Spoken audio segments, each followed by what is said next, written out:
Aston Villa solved their PSR problems by selling the Aston Villa women's team, but also sell a couple of the academy players to give us that extra bit of security. Ollie Watkins is now interesting Manchester United. Marcus Rashford is not signing for Aston Villa. And could Douglas Luiz be returning to the Villa?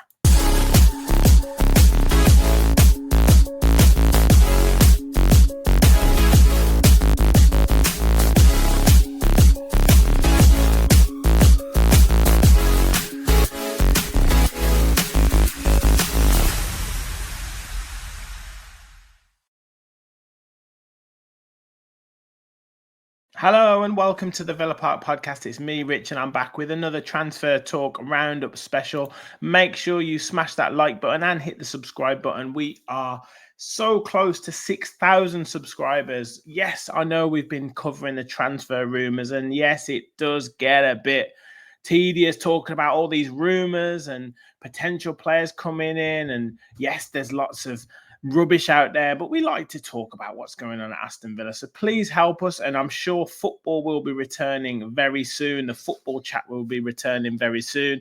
We've got PSR worries now away from us.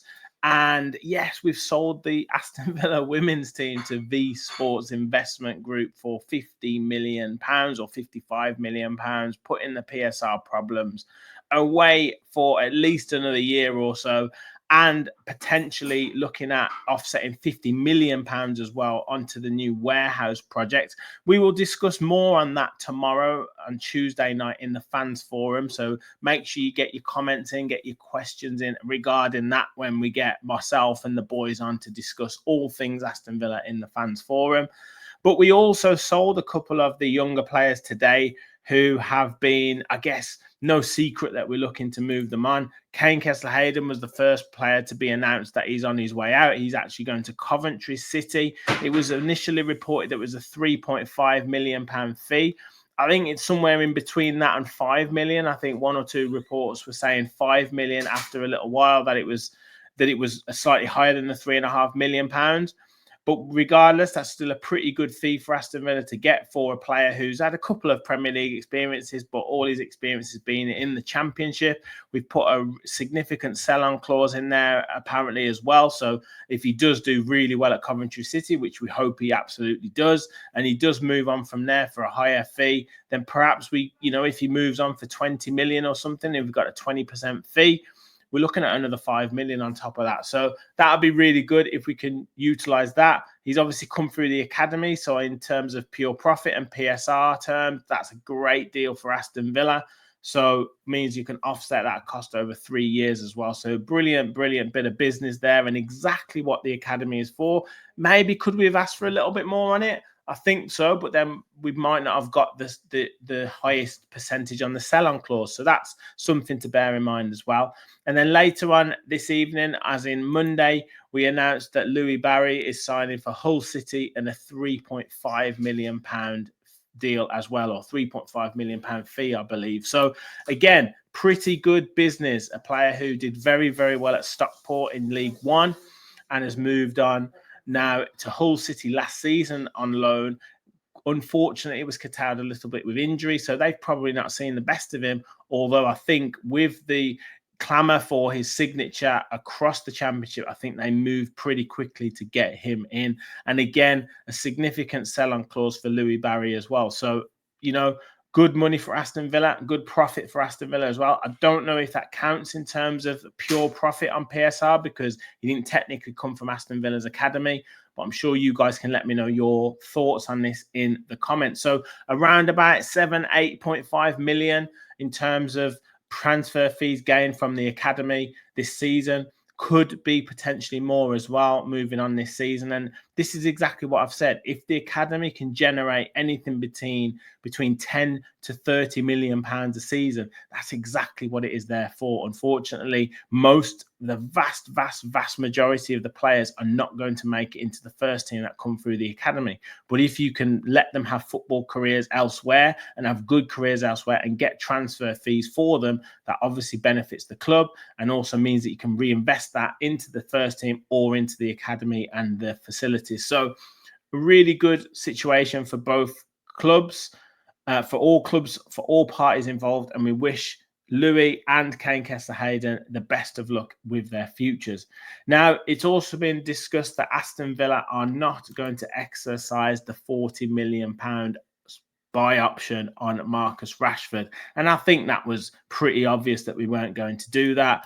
We can't really afford that right now in terms of, the outlay in a player who's, a little bit older as well, 27, 28 years of age. And the big sticking point is obviously the wages. Now, squad cost ratio, Aston Villa have committed to dropping that down by 25, I think at least 25% over the next year or so. So they really need to drop that down, and signing Marcus Rashford on the wages that he's on is not a wise choice. And potentially he's got his heart set on a loan move to Barcelona.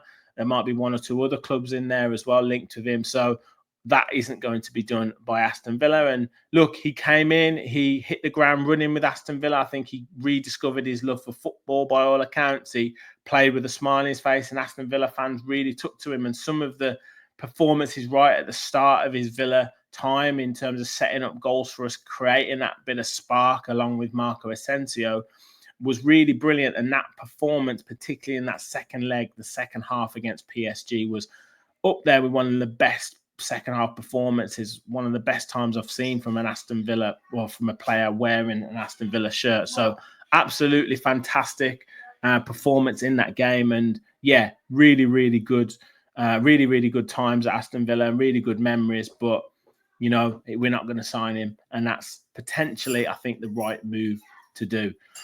Now, Philippe Coutinho is not signing has terminated his contract, I should say, with Aston Villa. And that, again, is massive for the squad cost ratio and the wages as well.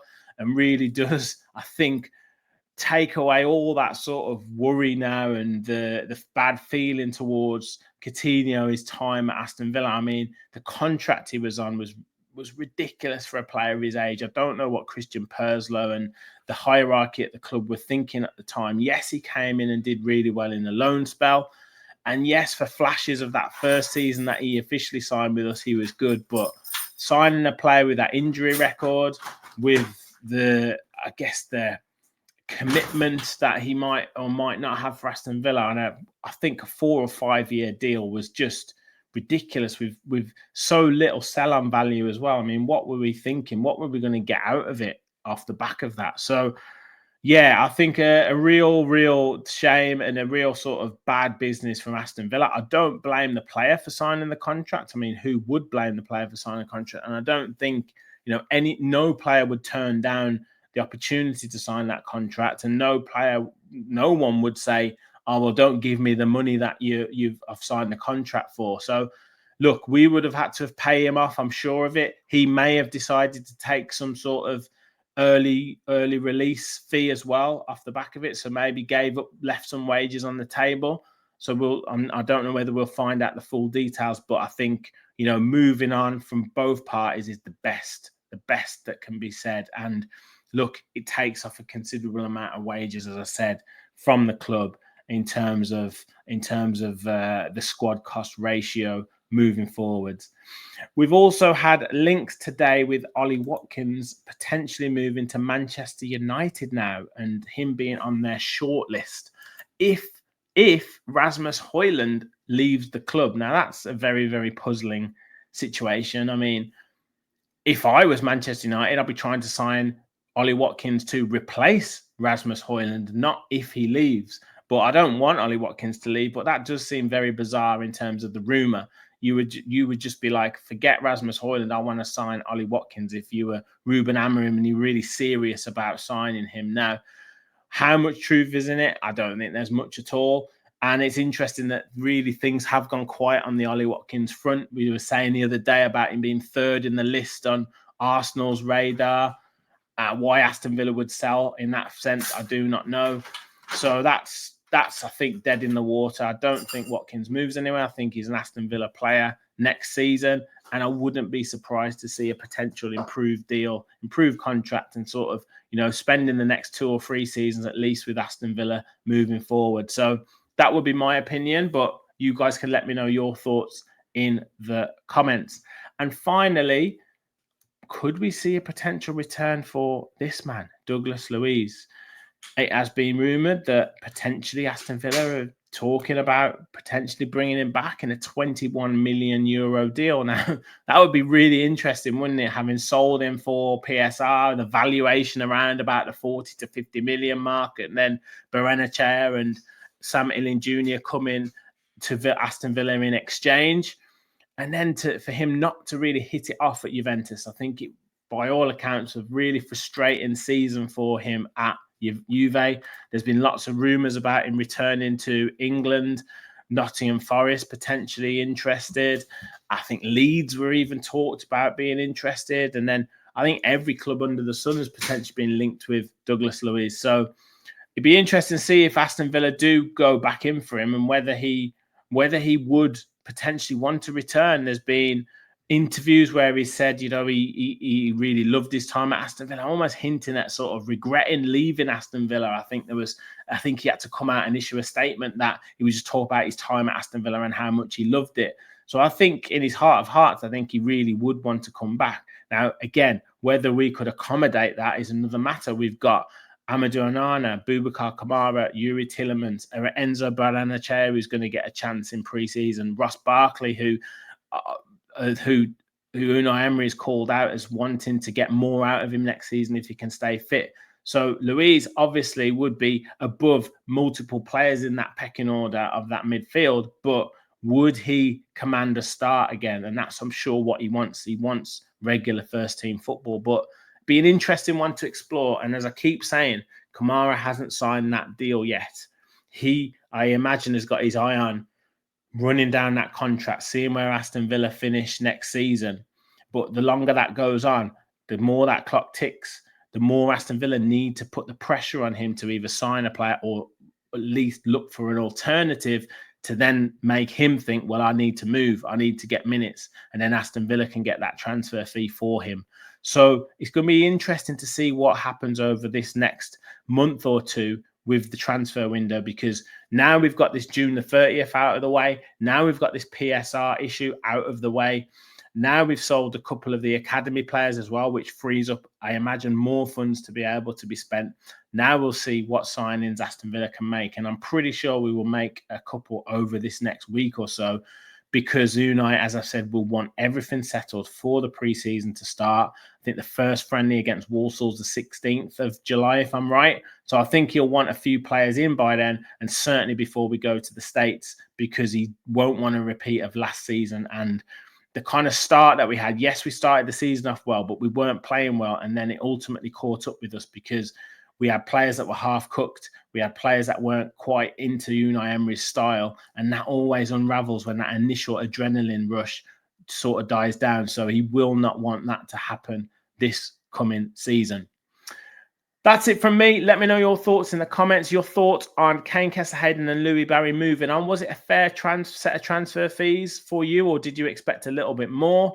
Philippe Coutinho, in terms of his contract now terminated, how good is that for the club? Marcus Rashford, is it a shame that we haven't exercised the buyout option? Would you want to see him at Aston Villa? Ollie Watkins, is he on his way? Could you see him signing for Manchester United? And Douglas Luiz, could you see him returning?